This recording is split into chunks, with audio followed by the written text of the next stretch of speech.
അസ്സലാമു അലൈക്കും വറഹ്മത്തുള്ളാഹി തആല വബറകാതുഹു. അറബിയമ്മയുടെ വീട്ടിലേക്ക് അതാ എല്ലാവരും യാത്ര തിരിച്ചു സന്തോഷത്തോടു കൂടി. പൊന്നുമകൾ വീട്ടിൽ നിന്നിറങ്ങിയപ്പോൾ ആ പിതാവും മാതാവും അല്പം വേദനിച്ചു, എങ്കിലും അതിലേറെ സന്തോഷിച്ചു.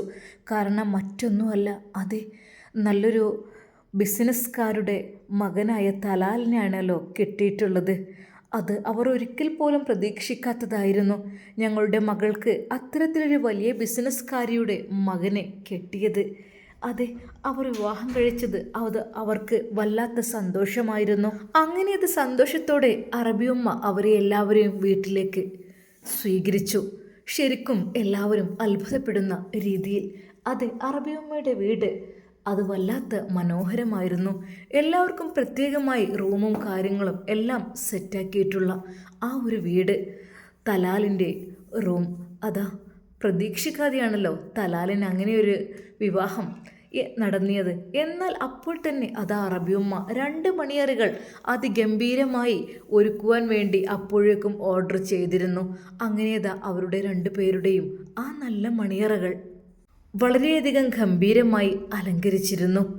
എന്നാൽ ഈ സമയം ഷാമിലിന് വീണ്ടും ഫോൺ വരികയാണ്. അതെ, വീട്ടിലേക്ക് വരാൻ ആവശ്യപ്പെട്ടുകൊണ്ട്. എന്നാൽ അതിനിടക്ക് ഷാമിലും ബുഷിയും വല്ലാതെ അങ്ങ് മനസ്സുകൊണ്ട് അടുത്തിരുന്നു. എന്താണെന്നറിയില്ല, ബുഷിയുടെ മനസ്സിൽ ഷാമിൽ മാത്രമായിരുന്നു. അതെ, പക്ഷെ എന്ത് ചെയ്യാൻ. എന്നാൽ ബുഷി അതാ ഷാമിലിൻ്റെ അരികിലേക്ക് എത്തുന്നു. ഷാമിൽ, ആ ബുഷി, ഞാൻ നാട്ടിലേക്ക് പോവുകയാണ്. നാട്ടിലേക്കോ? അതെന്താ? അത് ഞാൻ പറഞ്ഞല്ലോ, എനിക്കൊരു വിവാഹാലോചനയുമായി ബന്ധപ്പെട്ടിട്ട്. ഓ അങ്ങനെ. ഷാമിൽ, ഞാൻ ഒരു കാര്യം പറയട്ടെ. എന്ത് കാര്യം? ഷാമിൽ, എനിക്ക് ഷാമിലിന് ഒത്തിരി ഇഷ്ടമാണ്. സത്യം പറഞ്ഞാൽ ഷാമിലിൻ്റെ ഇടനെഞ്ചിൽ വല്ലാത്തൊരു കാളലങ്ങ് വന്നു. ബുഷി, നീ എന്താ പറയുന്നത്?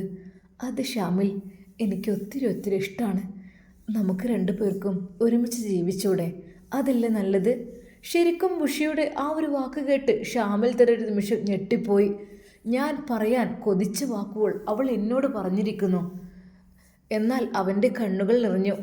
ബുഷി, എന്ത് ചെയ്യാൻ, ഭാഗ്യമുണ്ടെങ്കിൽ നമ്മളൊരുമിക്കും. പിന്നെ നാട്ടിലേക്ക് പോവുകയാണ് ഞാൻ. എനിക്ക് നിരന്തരം ഇവിടെ സഹിക്കാൻ കഴിയണില്ല. ഫോൺ കോളുകൾ വന്നുകൊണ്ടേയിരിക്കുന്നു. എന്ത് പറ്റി? അല്ല, എനിക്ക് നാട്ടിലെത്തണം, കല്യാണം കഴിക്കണം അത്രേ. അത് നിർബന്ധമാണത്രേ. എൻ്റെ ബാപ്പാക്ക് നോക്കാൻ ആളില്ലത്രേ. അതൊക്കെ പറയുന്നത്. ഒരു നിമിഷം ബുഷിയുടെ കണ്ണുകൾ നിറഞ്ഞു. Shamil, sorry, I am sorry, very sorry. ഞാൻ അറിഞ്ഞില്ല ഒന്നും. അതെ, എനിക്കൊരു ഇഷ്ടം തോന്നിയപ്പോൾ ഞാനിതങ്ങ് തുറന്ന് പറഞ്ഞു. എന്തിനപ്പോൾ മറച്ചു വെക്കേണ്ട ആവശ്യം? നമുക്ക് പഠിച്ചെറുപ്പ് വിധിച്ചതാണെങ്കിൽ എന്താ? എനിക്കെല്ലാം മനസ്സിലാവുന്നുണ്ട് ബുഷി. സോറി, ഞാൻ നിന്നോടും പറയാണ്. ഷാമിൽ, എന്നോട് സോറി പറയൊന്നും വേണ്ട. പക്ഷേ ആ ഒരു ഇഷ്ടം എൻ്റെ നെഞ്ചിലുണ്ട് കേട്ടോ. അങ്ങനെ അതാ മനമില്ലാ മനസ്സോടുകൂടി ഷാമിൽ ടിക്കറ്റ് എടുക്കുവാൻ വേണ്ടി പോവുകയാണ്. നേരെ അറബിയമ്മയോട് കാര്യം പറഞ്ഞു. അറബിയമ്മ, ഞാൻ ടിക്കറ്റ് എടുക്കുകയാണ്. മോനെ, എന്താ ഇത്ര പെട്ടെന്ന്? ഇവിടുത്തെ ഫംഗ്ഷനും കാര്യങ്ങളൊന്നും കഴിഞ്ഞില്ലല്ലോ. അറബിയമ്മ, അതെ, വീട്ടിൽ നിന്ന് അർജൻറ്റായിട്ട് വിളി വന്നിട്ടുണ്ട്. ഉപ്പാക്ക് സുഖമില്ല. അല്ല, ഉപ്പാക്ക് എന്ത് പറ്റി? അല്ല, ഉപ്പാക്ക് കുറച്ചായിട്ടുള്ള സുഖമില്ലായ്മയാണ്. പക്ഷേ വീട്ടിലേക്ക് ചെല്ലണം എന്ന് പറഞ്ഞ് വിളിക്കുന്നുണ്ട്. മോനെ, ഓഹോ, മാതാപിതാക്കൾക്ക് സുഖമില്ലാഞ്ഞാൽ പിന്നെ പറഞ്ഞിട്ട് കാര്യമില്ല. അതെ, ഞാൻ നിന്നെ അവിടെ പിടിച്ചു വെക്കുന്നില്ല. എൻ്റെ കുട്ടി നല്ല രീതിയിൽ എന്നാൽ പോയി വരി, ഇൻഷാ അല്ലാ. അറബിയമ്മ, എന്താ മോനെ, എന്ത് നിൻ്റെ മുഖത്തൊരു വല്ലായ്മ? അല്ല, എൻ്റെ വിവാഹത്തെ കാര്യത്തെക്കുറിച്ച്. മോനെ, അതിനായോ? തലാലിൻ്റെ അത്രയെങ്കിലും ആവട്ടെ, അല്ലാതെ പിന്നെന്താ? അല്ല, കുഴപ്പമൊന്നുമില്ല. 20 വയസ്സ് 21 വയസ്സിൽ ആൺകുട്ടികൾ കല്യാണം കഴിക്കുക, അതൊക്കെ ശരി തന്നെയാണ്. പക്ഷേ എന്നാലും അറബിയമ്മ, എനിക്ക് എൻ്റെ മേഡത്തിൻ്റെ അടുത്തും പോകണം. എന്നാൽ പൊന്നുമോൻ പോയിക്കോ, ഞാൻ നിന്നെ നിർബന്ധിക്കണില്ല. പക്ഷേ ഇവിടുത്തെ ഫംഗ്ഷനും കാര്യങ്ങളും അതും കൂടി കഴിഞ്ഞിട്ടാകുമ്പോൾ. അറബിയമ്മ, സാരല്ല, എന്നാലും നിക്കാഹ് കർമ്മത്തിൽ ഞാൻ പങ്കെടുത്തല്ലോ, എനിക്ക് സന്തോഷമുള്ളൂ. എന്നാൽ ഈ സമയം അതാ ഷാമിൽ ഒരിക്കൽ പൊടി ഒരിക്കൽ കൂടി ബുഷിയോട് യാത്ര പറയാണ്. ബുഷി, ആ എന്താ ഷാമിൽ? ബുഷി, ഞാൻ പോവുകയാണ്. ഞാൻ എൻ്റെ മാഡത്തിനോട് പറഞ്ഞ ടിക്കറ്റ് എടുത്ത് പോവുകയാണ് കേട്ടോ. ഇൻഷാ അല്ലാ വിധി ഉണ്ട്, നമുക്ക് കാണാം. ഷാമിൽ ഷാമിൽ പോവുകയാണോ? അതെടി, ഇനി അത് എന്തെങ്കിലുമൊക്കെ കാണാൻ വിധി ഉണ്ടെങ്കിൽ കാണാം കേട്ടോ. നിറഞ്ഞ കണ്ണുകളോടെ അവൾ യാത്ര അയക്കുന്നു. അവനെ ശരിക്കും ഷാമിലിനെ അവൾ നോക്കി നിന്നു. എന്താണെന്നറിയില്ല, ഷാമിലിനോട് വല്ലാത്തൊരു ഇഷ്ടം തോന്നുകയാണ് ബുഷിക്ക്. അതെ, വീട്ടിൽ ഉമ്മ കല്യാണക്കാര്യത്തെക്കുറിച്ച് പറയുമ്പോൾ റബ്ബേ, ഞാൻ കൊതിച്ചിരുന്നു ഇത് പറയാമെന്ന്. കാരണം ഉമ്മ എന്നോട് ചോദിക്കുമല്ലോ എന്തെങ്കിലും മോളുടെ മനസ്സിലുണ്ടോ, അപ്പം എനിക്ക് തുറന്ന് പറയാലോ, നല്ല പയ്യനല്ലേ. പക്ഷേ ഇപ്പോൾ എന്നാൽ ഒരിക്കൽ കൂടി ബുഷിയോട് യാത്ര പറയുന്നു. ബുഷി, പോയിട്ട് വരാം ഇൻഷാ അല്ലാ. ഞാൻ അടുത്ത പ്രാവശ്യം വരുമ്പോഴേക്കും നിങ്ങളൊക്കെ പോയിട്ടുണ്ടാവില്ലേ? ഇൻഷാ അല്ലാ കാണാം. ബുഷിയും ഷാമിലും ഇഷ്ടത്തിലാണ് എന്നുള്ള കാര്യം വല്ലാതെ ആർക്കും അവിടെ അറിയില്ല. അതെ, അറബിയമ്മ ചെറുതായി അങ്ങനെ പറഞ്ഞിരുന്നു എന്നല്ലാതെ വേറെ ഒന്നും കാര്യമായിട്ട്. കാരണം അവർ രണ്ടുപേരും അതേ കൊച്ചു കുട്ടികളെ പോലെയല്ലേ. അപ്പോൾ പിന്നെ അവരെന്തെങ്കിലും അവരുടെ പഠനകാര്യത്തെക്കുറിച്ചോ അങ്ങനെ എന്തെങ്കിലും സംസാരിക്കാന്നേ എല്ലാവരും വിചാരിച്ചിട്ടുള്ളൂ. പക്ഷെ അങ്ങനെയല്ലായിരുന്നു. അവരുടെ മനസ്സിൽ എപ്പോഴും ഒരു പ്രണയബന്ധം പോവിട്ടിരുന്നു. മനമില്ലാ മനസ്സോടുകൂടെ വിതുമ്പുന്ന ചുണ്ടുകളോടെ ഷാമിൽ അവിടുന്ന് യാത്ര പറയുന്നു. അജ്മൽ, തലാൽ, എന്നാൽ ശരി, ഞാൻ ഇനി എൻ്റെ മാഡത്തിനടുത്ത് പോയിട്ട് അങ്ങനെ അങ്ങ് പോവും. പെട്ടെന്ന് അറബിയമ്മ, മോനെ, അല്ല മോനെ കൊണ്ടുപോകാൻ കുറച്ച് സാധനങ്ങൾ. അല്ല അറബിയമ്മ, അതൊന്നും വേണ്ട. അല്ല മോനെ, ഇനിയിപ്പോൾ അല്ല വേണ്ടായിട്ടാണ്. സങ്കടത്തോടെ അതാ അവൻ അവിടെ നിന്ന് പടിയിറങ്ങുന്നത് എല്ലാവരും നോക്കി നിന്നു. അതെ, അതിൽ ബുഷി വിതുമ്പിക്കരഞ്ഞു. അവൾ കരഞ്ഞുകൊണ്ടേയിരിക്കുന്നു. മോളെ. അതെ, അജ്മലിൻ്റെ ഉമ്മ വിളിക്കുന്നു. എന്താ മോളെ നീ കരയുന്നത്? ഉമ്മ, എന്തെന്നറിയില്ല, ഷാമിൽ പോയപ്പോൾ വല്ലാത്തൊരു സങ്കടം എനിക്ക്. എന്തെന്നറിയില്ല, ഇത്രയും ദിവസം ഞങ്ങൾ ഒരുമിച്ചൊക്കെ. മോളെ സാരല്ല, നല്ല സുഹൃത്ത് ബന്ധങ്ങൾ അങ്ങനെ കിട്ടും. അതന്നെ, അത് ചിലപ്പം കിട്ടും, അത് ചിലപ്പം പോകും എന്ന് കരുതി ഇത്രമാത്രം സങ്കടപ്പെടാൻ എന്താ? ഉമ്മ, എന്തെന്നറിയില്ല, ഷാമിൽ മനസ്സിലേക്ക് കടന്നുപോയി. പെട്ടെന്ന് ഹൃദയം പറിച്ചെടുക്കുന്ന വേദനയോട് കൂടിയാണ് അവൻ പോകുന്നതുമ്മ. മോള് കരയണ്ട കേട്ടോ. ഇൻഷാ അല്ലാ നമുക്ക് വിധിയുണ്ട്, ഇനിയും കാണാലോ. അതെ, ഷാമിൽ തിരിഞ്ഞു നോക്കിക്കൊണ്ടാണ് പോകുന്നത്. അവൻ്റെ കണ്ണുകളിൽ സങ്കടം നിറഞ്ഞു തുളുമ്പിയിരുന്നു. ഒരു ടാക്സിക്കാരനെ അതാ കൈ കാണിക്കുന്നു. അവൻ്റെ യഥാർത്ഥ സ്ഥലം പറഞ്ഞു കൊടുത്തു. അത് ആ ടാക്സിയിൽ കയറിയപ്പോൾ എന്താണെന്നറിയില്ല, എന്തൊക്കെയോ ഓർമ്മകൾ മനസ്സിനുള്ളിലേക്ക് അതാ ബുഷി കടന്നു വരുന്നു പുഞ്ചിരിച്ചുകൊണ്ട്. റബ്ബേ, അവളുടെ മനോഹരമായ വട്ടമുഖം കാണാൻ തന്നെ വല്ലാത്തൊരു ഭംഗി തന്നെയാണ് റബ്ബേ. അതെ, അവൻ ആ ടാക്സിയിലിരുന്നു കൊണ്ട് അതെല്ലാം ആലോചിച്ചു. ഒരു നിമിഷം നാട്ടിലത്തെ കാര്യങ്ങൾ ആലോചിച്ചു. അതെ, ഞാൻ പോവുകയാണ് പെണ്ണ് കാണാൻ.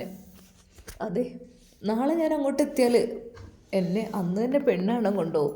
എന്നെക്കാളും മൂത്തൊരു പെണ്ണിനെ ഞാൻ കാണും. അതെ, അവളെ വിവാഹം കഴിച്ച് കൊണ്ടുവരും വീട്ടിലേക്ക്, എൻ്റെ ഉപ്പാനെ നോക്കാനും എളാമാനെ നോക്കാനും വീട്ടിലെ ജോലിക്കും വേണ്ടിയിട്ട്. അല്ലാതെ അവരൊരിക്കലും പോലും എൻ്റെ സന്തോഷം നോക്കുന്നില്ല. അവൻ വിതുമ്പിക്കരഞ്ഞു. ആ ടാക്സി അതാ അവിടെ എത്തുവോളം അവൻ്റെ മനസ്സിൽ വല്ലാത്ത കണ്ണുനീരായിരുന്നു. എന്നാൽ അറിയാതെ അവൻ്റെ കണ്ണുകളൊന്ന് അറിയാതെ ഉറക്കത്തിലേക്ക് വഴുതി വീണുപോയി. അതെ, തൻ്റെ മുമ്പിൽ വീണ്ടും ബുഷി വന്ന് ചിരിക്കുന്ന രംഗമാണ് അവൻ കാണുന്നത്. ബുഷി, മോളെ, ഇക്കയോട് പൊറുക്കണം മോളെ. മോളിനെ ഇഷ്ടപ്പെട്ടില്ലേ വല്ലാതെ? സാരല്ല, അല്ലെങ്കിലും ഇഷ്ടപ്പെട്ടവർ നമ്മളങ്ങനെ ഒരുമിപ്പിക്കൂലല്ലോ, അതുകൊണ്ടായിരിക്കും. സാരല്ല. എന്നാൽ അതാ ടാക്സിയിൽ നിന്ന് വീണ്ടും കോൾ വരുന്നു.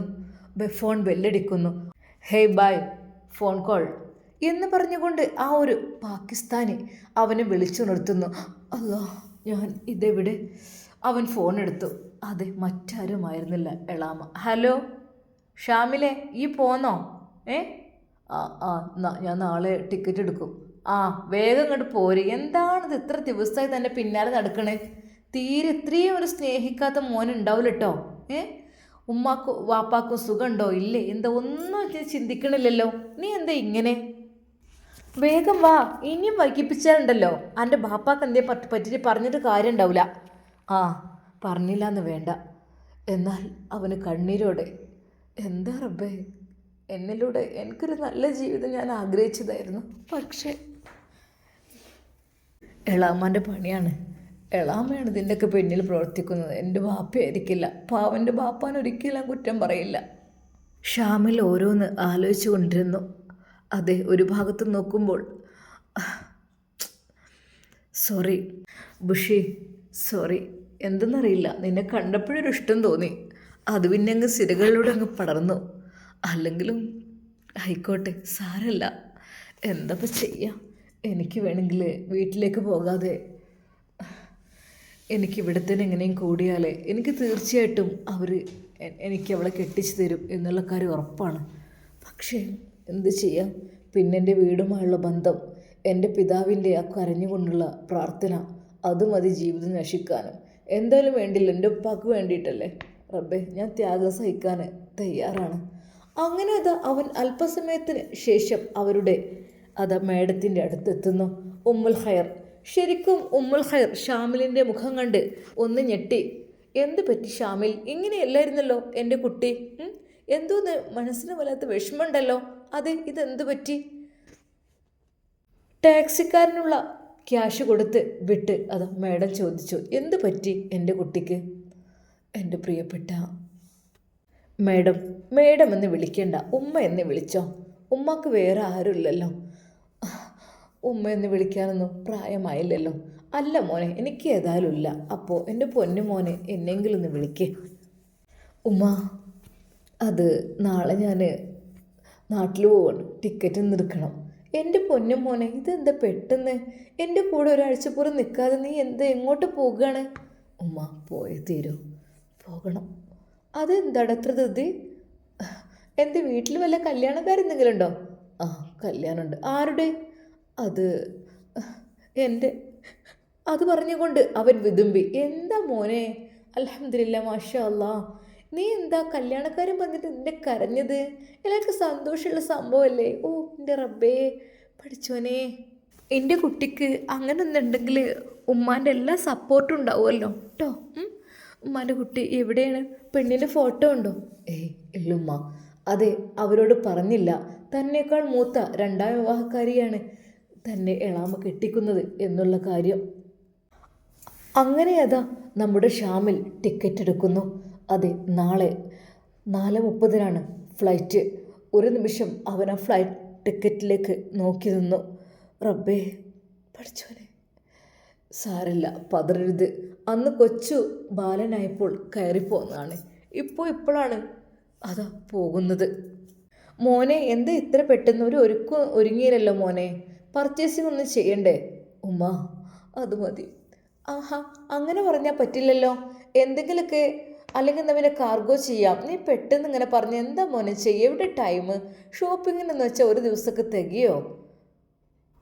ഉമ്മുൽ ഖൈറിൻ്റെ ആ ഒരു ചോദ്യം കേട്ട് അവൻ പറഞ്ഞു, ഉമ്മ ഒന്നും വേണ്ട, ഞാൻ പോയിക്കോളാം.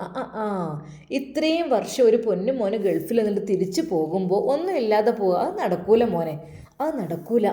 എന്നാൽ അപ്പോൾ തന്നെ അതാ ബീവി എന്തൊക്കെയോ ഓർഡർ ചെയ്യുന്നുണ്ട്.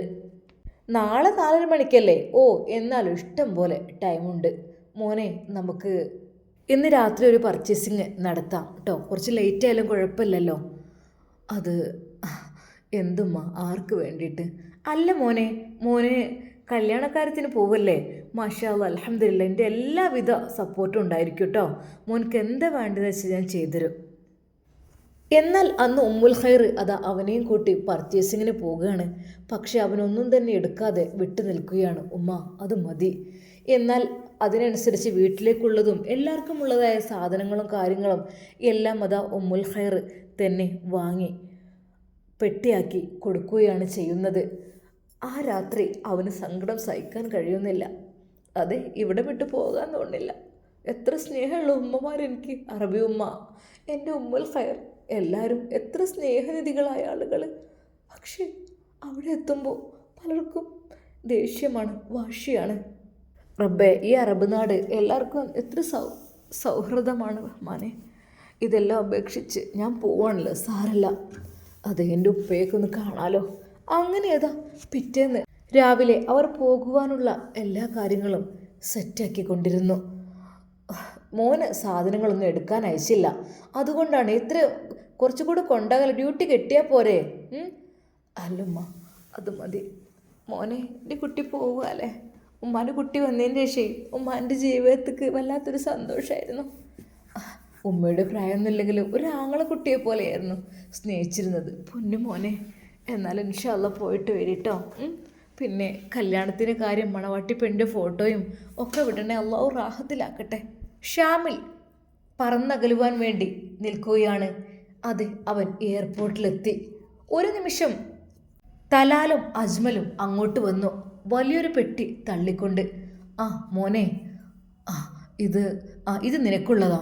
പിന്നെ ഇതിൻ്റെ ഡ്യൂട്ടിയൊക്കെ കെട്ടിയിട്ടുണ്ട്, ഒന്നും പേടിക്കേണ്ട ആവശ്യമില്ല കേട്ടോ. ഓക്കെ.